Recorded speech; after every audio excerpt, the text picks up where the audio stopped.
Profesora Nora Fisten, buenas noches, bienvenida. Buenas noches, muchas gracias por la invitación. Siempre digo, un libro abierto. No es así. ¿Cuántas cosas podemos hablar en estos minutos que tenemos?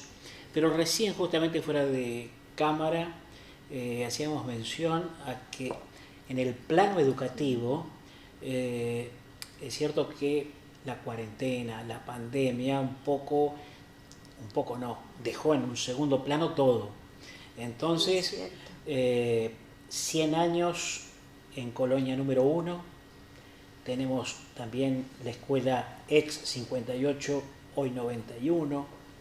Sí, en realidad es un año muy significativo para Basavilbaso porque se cumplen 100 años de la Escuela Nacional número 58 La Pampa, pero que coincide también con escuelas preexistentes, que eran escuelas privadas, y que en el año 1920 hay un proceso de traspaso de esas escuelas privadas que pertenecían a la Yevich, que tenían, en este caso en Colonia Lucienville, que ya tenían, como digo, una preexistencia como escuelas privadas. Se produce la nacionalización y pasan a ser escuelas públicas, de gestión pública.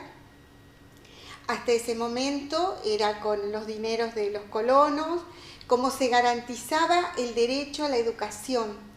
Y precisamente el origen de las escuelas nacionales es muy significativo, porque desde 1905 existía la ley Laínez, cuyo autor era el senador Manuel Laínez. A ver, para que nos ubiquemos mejor, porque acá en general sabemos que la escuela número 9 ya cumplió los 100 años como escuela, y era una escuela provincial, creada por la provincia de Entre Ríos. Bien.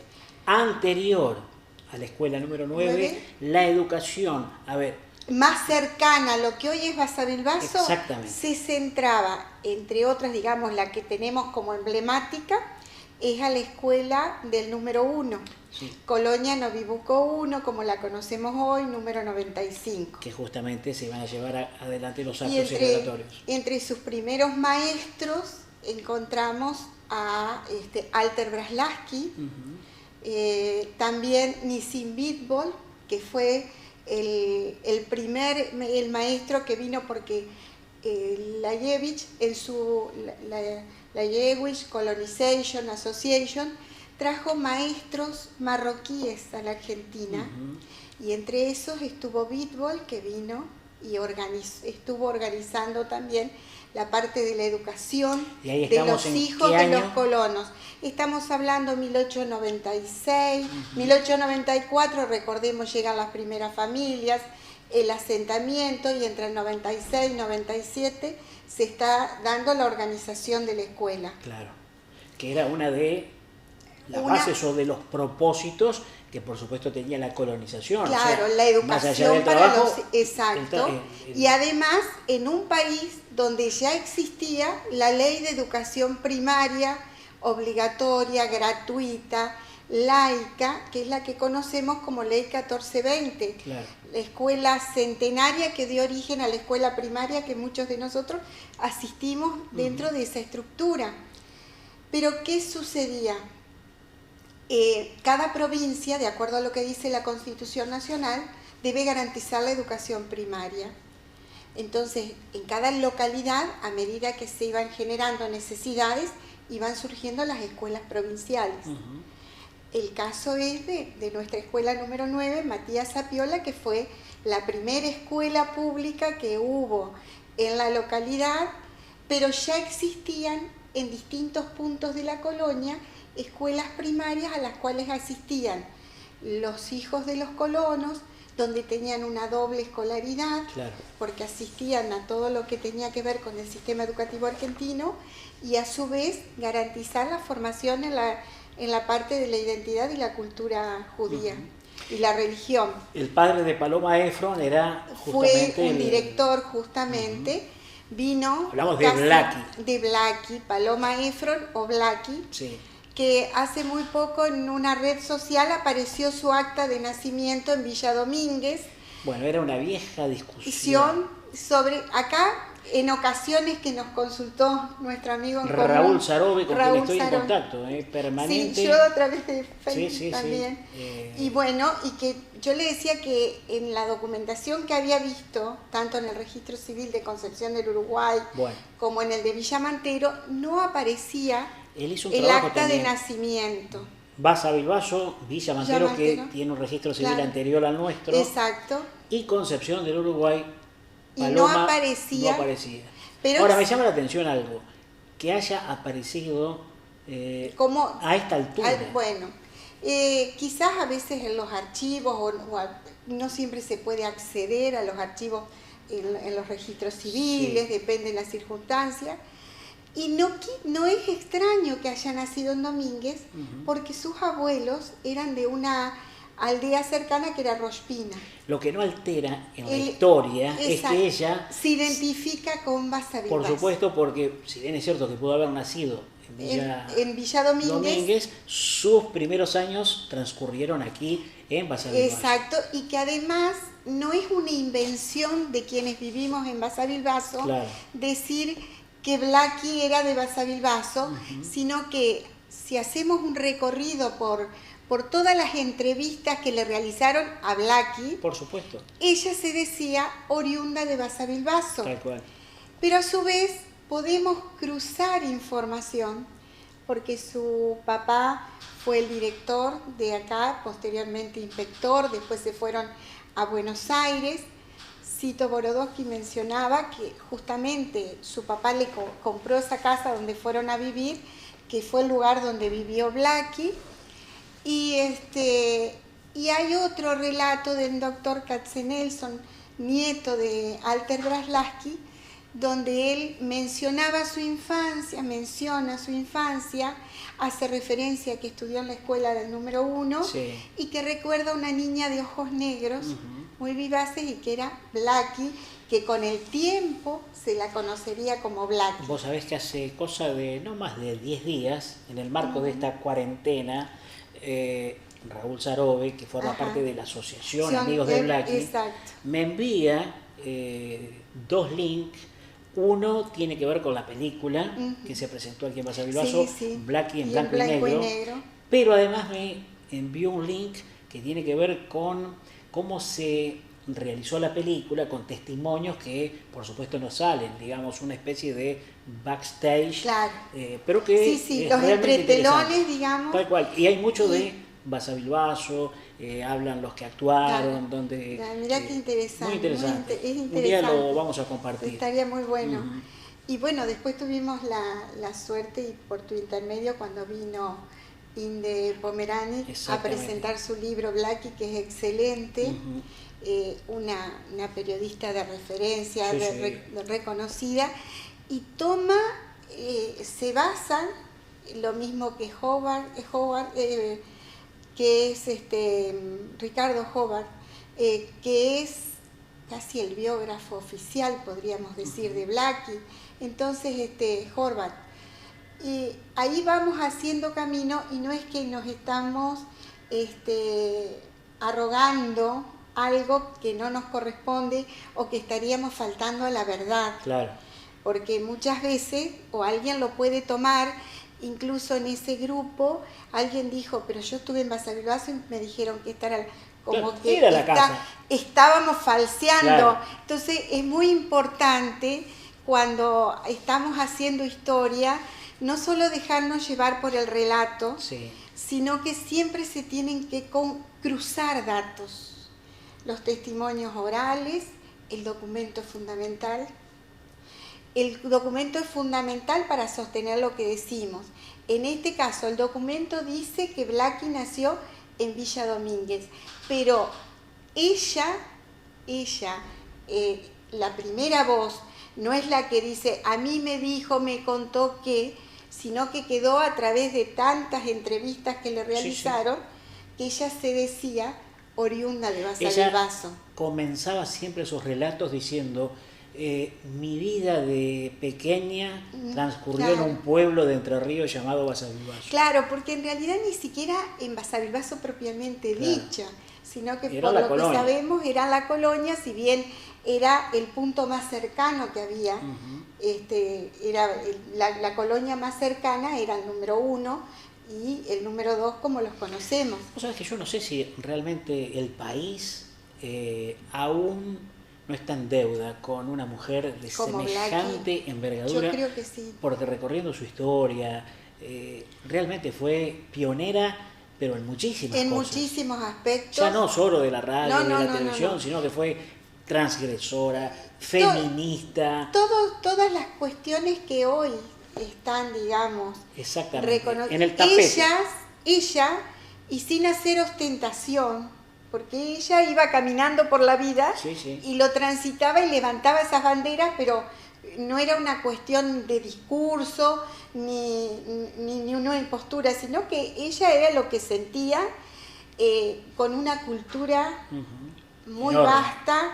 El hecho de cuando ella cuenta de que el padre le dijo que si quería cantar jazz y la música negra, tenía que ir al lugar donde era el origen de... Y fue. Y se fue y se nutrió, y de ahí sale todo el aspecto de Blackie, o toda el perfil de Blackie como música, como cantante de jazz, y con la solidez que tenía para abordar la temática. Con la gente de Villa Domínguez vamos a tener que hacer una especie de arreglo salomónico. Sí. Ponernos de acuerdo, bueno, a ver, nació en Villa Domínguez, pero se crió en Basavilbaso. Claro, como yo en algún momento a alguien le dije en una charla así informal, le digo, ¿cuántos de quienes nos decimos de Basavilbaso?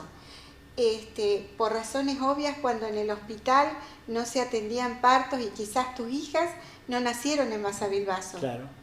Pero son de Basavilbaso. Quizás hoy ya cambiaron su domicilio por razones laborales. Fue una circunstancia. Pero las circunstancias llevaron a que no nacieran en Basavilbaso. Tal cual. Pero no por eso dejaron de ser de Basavilbaso. Sí, sí. Ellas se apegan a la tierra en la que han nacido. Tal cual. Sí, hermoso poema. Ese poema es maravilloso. Sí, sí. Y uno lo siente, o sea, porque hay veces que uno puede escuchar poemas, puede leerlos, pero que no te llegan, porque no te representan. Tal cual. Y vos fíjate que pero este te mi representa. Lugar es, una obra de Julio Federic, paranaense, que yo hablando con él un día pidiéndole permiso, incluso porque le altero, en realidad le saco una palabra que es río. Claro, porque no tiene sentido. Exactamente. Yo, para la presentación que hacía del programa, decía el río, en todo caso tendría que agregarle ferrocarril, pero tampoco rimaba. Claro. Entonces lo llamo un día y le digo, mirá, yo le voy a sacar la palabra río, ¿me lo autorizás? Ningún problema. Y me contó, bueno, obviamente que se inspiró en su Paraná. Y yo le digo, pero eso es patrimonio de cualquiera. Bueno, y nosotros lo aprendimos a escuchar y a sentir a ese poema a través de Roberto Romani. Claro, yo la primera vez lo escuché a través de Roberto Romani, y cuando lo escuchábamos y cuando estaba al frente de la conducción del Festival del Riel, y él lo transmitía de una manera que a uno le caló hondo, podríamos decir. Yo cuando lo escucho a Roberto, lo primero que hago, lo voy a buscar ese poema. Claro, porque además es lo que sentimos. No importa en el lugar donde naciste, pero lo describe es lo que sentimos cada uno por nuestro lugar en el mundo. Qué bárbaro, ¿no? Como un poema puede lograr una síntesis. Yo no creo que haya, no sé si hay tantos poemas que tengan esa capacidad de llegar como llegás a través de esas estrofas. Pensar que estamos transitando el mes de mayo y ya cuando, en un abrir y cerrar de ojos, vamos a entrar en el mes del aniversario de Basavilbaso. Hoy es el Día Internacional de los Museos. Claro. Y se inicia la Semana de Mayo, el Día de la Escarapela. Tal cual. Cuando las escuelas, todo eso ya se estaba viviendo, Sí, que hoy es virtual. Hoy es virtual, es un nuevo aprendizaje, sí. es totalmente un nuevo aprendizaje. Fíjate Te salvaste que hablábamos, de esa. Sí, pero no deja de... Porque les cuento que ella hace tiempo que está jubilada. Hace unos años que estoy jubilada, pero en realidad cada vez que entro a una escuela no te puedo decir lo que siento. Es la vida de uno. Sí. Y veo, por ejemplo, comparto las carteleras que hacen los colegios, porque no es solo lo que pasa en el aula, sino lo que pasa en la institución en general. Y, por ejemplo, todo lo que uno puede transmitir y enseñar a través de cada una de las carteleras que están previstas por el calendario escolar. Claro, hoy sí nos ubicamos en una escuela, en caso de que todo estaría normal, esas carteleras... A la mañana, al comienzo de la jornada, de un turno y del otro, no solo saludamos, izamos la bandera, sino que también se hace referencia al Día de los Museos y a la Escarapela. El Día Internacional de los Museos, el Día de la Escarapela, cómo se va preparando el ambiente, por ejemplo, en la Semana de Mayo, cada una, cómo nos vamos formando como ciudadanos del mundo, como ciudadanos argentinos, como ciudadanos entrerrianos, y el mes de mayo es el significativo como argentinos. Y el mes de junio, al margen, está el Día de la Bandera, pero también es el mes aniversario de nuestra ciudad. Y Basavilbaso tiene, por suerte, algunos museos que yo también, y esta es una apuesta que nos hemos propuesto, que sean visitados por la mayor cantidad de vecinos. Yo no sé cuántos realmente de Basavilbaso han ido al ferroviario, han ido al histórico regional, ahora también está el de AMIA que se pudo lograr. Armando. Y es tan importante el museo porque también sintetiza, como decíamos del poema, sintetiza un poco la historia del pueblo. Por ejemplo, yo la tengo a mi mamá, 89 años, y ella siempre me está haciendo referencia quiénes eran sus vecinos, en los barrios que vivieron, o mis tíos, y entonces la posibilidad de poder recrear un momento del Basavilbaso de ayer, que uno de los recursos es el testimonio oral, pero también es el valor de la fotografía, el valor de un documento y de que haya personas que lo preservaron, que eso es lo más importante. Y bueno, y hoy poder contar con esos museos para seguir preservando parte de lo que es nuestra identidad. Pero viste que hay gente que se aferra mucho y le cuesta hacer entrega de ese documento, de ese bien. Claro, porque hay momentos... Tiene una carga de sentimentalismo. No es fácil despegarse. A veces hay familias que cuando ven que quienes los van a seguir, sus continuadores, no están apegados a esas cosas, es cuando toman la decisión de que antes de que se pierdan, poder entregarlas a un lugar que se sabe, se lo va a preservar y no va a perder su identidad. Porque si es una foto, va a tener referencia de qué momento, a qué familia perteneció. Ahora, yendo y hablando en este día de los museos, yo siempre digo que habría que, en el caso de Basavilbaso y particularmente el ferroviario, habría que ampliarlo en el sentido de que en realidad todo ese predio donde están los vagones, que uno los ve en malas condiciones, y es cierto, están en malas condiciones, pero habría que dejarlos de esa manera como un testimonio de lo que pasó. De lo que fue Basavilbaso. O sea, hay algo que sí es cierto que las nuevas generaciones, las más recientes, sea tan solo una historia y que a ellos directamente no les llegue, pero como pasa en tantos lugares, esto es parte de nuestra historia y que no bajo ningún punto de vista podemos perderlo, porque eso sería como perder parte de nuestra identidad. O sea, nuestra identidad se construyó en nuestra identidad, en nuestra historia familiar. Siempre digo que mi historia familiar se construye desde los dos lugares que le dieron vida a Basavilbaso, el ferrocarril y la inmigración judía. Mis abuelos Fernández, que fue un empleado ferroviario, y todos mis tíos, y tengo primos que son ferroviarios. Tu familia es también una síntesis. Una síntesis se conjugaron las familias. de lo que es Basavilbaso, de lo que es la historia de Basavilbaso. Claro, porque hablar de la historia de Basavilbaso es justamente y para ir en orden, ferrocarril, inmigración y cooperativismo. Totalmente. O sea, no podemos pensar en Basavilbaso sin situarnos en el ferrocarril. Claro.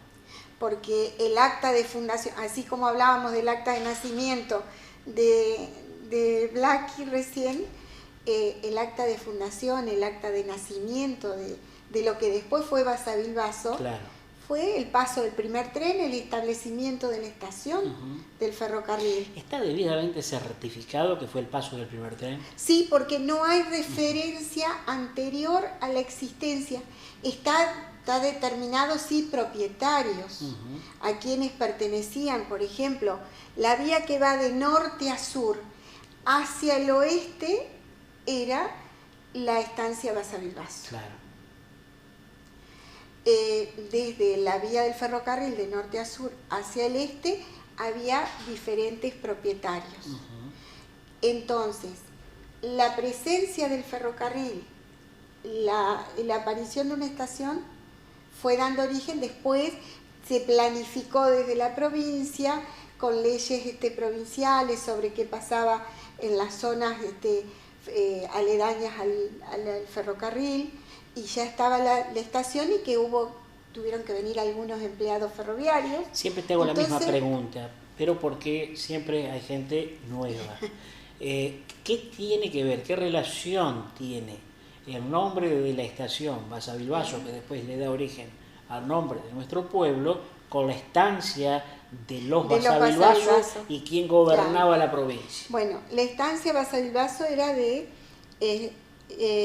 Manuel Basavilbaso, padre de Clemente Basavilbaso. Manuel Basavilbaso había sido un militar que acompañó a Urquiza en su momento. De ahí también viene la relación, la posibilidad de las tierras. Su esposa era de la zona, Gregoria Obispo, que incluso fallece acá en la zona. Él está sepultado en Gualeguaychú. Son oriundos de Gualeguaychú. De Gualeguaychú, son familias españolas. Claro. Y Clemente Basavilbaso era uno de sus hijos, que entre 1887 y 1891 él había sido electo vicegobernador, pero por la muerte del gobernador, las cosas del destino, pasó a ser gobernador al momento en que se inaugura el ferrocarril central entrerriano, que unía la costa del Paraná con la costa del Uruguay. Y ese recorrido que se hace cuando lo hacíamos en tren desde Paraná hasta Concepción del Uruguay, vamos a ver que van apareciendo estaciones de pequeños pueblos que cuando se levantó el ferrocarril prácticamente desaparecieron. Eran muy humildes y que tienen, los gobernantes de la época. Y se ponían el nombre a las estaciones. ¿Cuántas de esas estaciones llevan el nombre de gobernadores? Estación Clayman, estación... Tal cual, sí, una humildad. Lo que sí me gustaría aclarar, porque muchas veces, y tomo la red social Facebook, que dicen Colonia Gobernador Basavilbaso. Nosotros no pertenecemos Esa es la que está cerca en el departamento Gualeguaychú. Que tenemos gente que es oriunda de ese lugar. Claro, y si ustedes cuando en algunos lugares que nos tenemos que cliquear provincia y después nos aparecen las localidades, va a aparecer Basavilbaso y Colonia Gobernador Basavilbaso.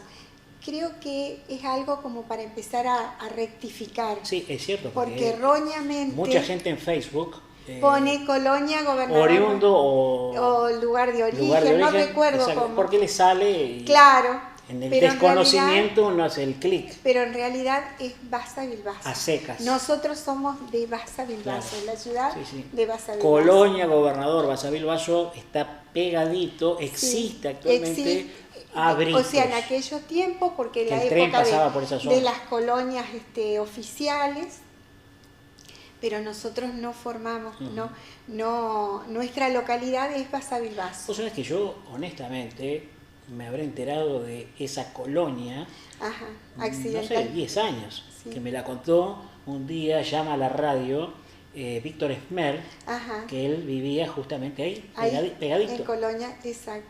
Y honestamente Sí, no la yo hace conocía. años que lo vengo identificando a eso, pero nunca se daba la ocasión o la oportunidad de poder aclararlo. De que, bueno, no es de mala fe, pero claro, al ver Basavilbaso uno piensa que es en el único lugar, en Capital Federal, hay una calle Basavilbaso en la zona de Retiro, porque eran apellidos que los podemos ubicar en los orígenes de la llegada de los españoles. De todos modos, también muchas veces pensé como una posibilidad, ¿no? Si bien es cierto que los Basavilbaso son oriundos de Gualeguaychú y están en el cementerio de Gualeguaychú, traerlo, repatriarlo de alguna manera, por ahí le daría... Sí, lo que pasa es que hay que ver si... Porque Basavilbaso, viste, que no tiene una identidad hacia esa familia, no hay una No, porque relación... en realidad, digamos que cuando surge Basavilbaso es como que prácticamente se iba diluyendo la presencia de Basavilbaso, porque a principios de siglo se vende la estancia después de la muerte, entonces... no tenemos ni una familia de apellido Basavilbaso. No, porque como no eran propios, y les puede pasar a muchos lugares donde tomaron el nombre del gobernador, pero yo creo que la idea es poder identificar por qué tiene el nombre, como tantos otros lugares. Hay otros lugares que llevan el nombre de alguna figura política o militar y que específicamente no ha estado relacionada con el lugar. Y hablando de estas cosas, también está la idea, que lo he conversado muchas veces con Silvina Pérez, de repatriar al primer intendente de Basavilbaso, que actualmente está en el cementerio de Concepción del Uruguay, Rogelio Gómez. Claro, a Rogelio Gómez. Incluso Silvina avanzó, habló con familiares, es cuestión de volver a activar el trámite y sería, creo que también un homenaje justo del pueblo hacia su primer intendente. Y una figura que, digamos, caminó el pueblo, en su momento el pueblo, primero como un habitante más, después de haber llegado a la función pública más importante de la población. O sea, hay muchos elementos, y a su vez porque su esposa también estaba relacionada con Basavilbaso. Claro, por eso. Hay vínculos familiares que, o sea, con los Basavilbaso, digamos que también ellos tenían la estancia. Ese era el tema. Fue de la familia Tomás. Claro, después, o sea, porque convengamos que esas tierras compra la Jewish Colonization Association, la parcela, establece desde la zona cercana a Líbaros con las líneas hasta la 26, o sea, cómo se fue parcelando la estancia. Después se fueron vendiendo, los colonos fueron vendiendo, se hicieron mayores, algunos sus familiares ya no estaban ni en la colonia ni en Basavilbaso, y sus descendientes vendieron esas tierras. En algún otro programa, en alguna otra oportunidad, vamos a hablar del barón Hirsch, porque es realmente muy interesante. Su estilo de, era un filántropo, pero no convencional. No, además era un hombre de negocios. Claro. Era un capitalista, era un hombre de negocios, pero digamos que también una característica estaba y sigue estando, digamos, el tema de la filantropía, pensando siempre en el hermano, en el otro, en el prójimo que lo necesita. Y ahí es donde aparece la figura del barón Hirsch, con una historia muy particular. Hay un libro que lo define muy bien como el Moisés de las Pampas. El Moisés de las Américas. Sí. Bien. Incluso la escritora estuvo en Basavilbaso, nos visitó en una ocasión. Me la perdí. Después de haber escrito el libro. Bien. Estuvo en Argentina. Como los que están viendo el programa se podrán dar cuenta, tenemos una historia riquísima que, lógicamente, en 30 minutos de programa no podemos ahondar demasiado, pero como siempre digo, con el libro abierto de la profesora Nora Feinstein podemos hablar y siempre es un placer. Muchísimas gracias. Así que te esperamos. Y hay mucha gente que está trabajando en la historia de nuestra ciudad. Hay que recuperar también trabajos de investigación que se han hecho. En días habrá novedades respecto de lo que sería justamente reflotar incluso una idea de la recuperación precisamente histórica de nuestro pueblo. Así que serás una de las convocadas. Ya que te gusta. Muchas gracias. Bueno, muchas gracias. Gracias a vos.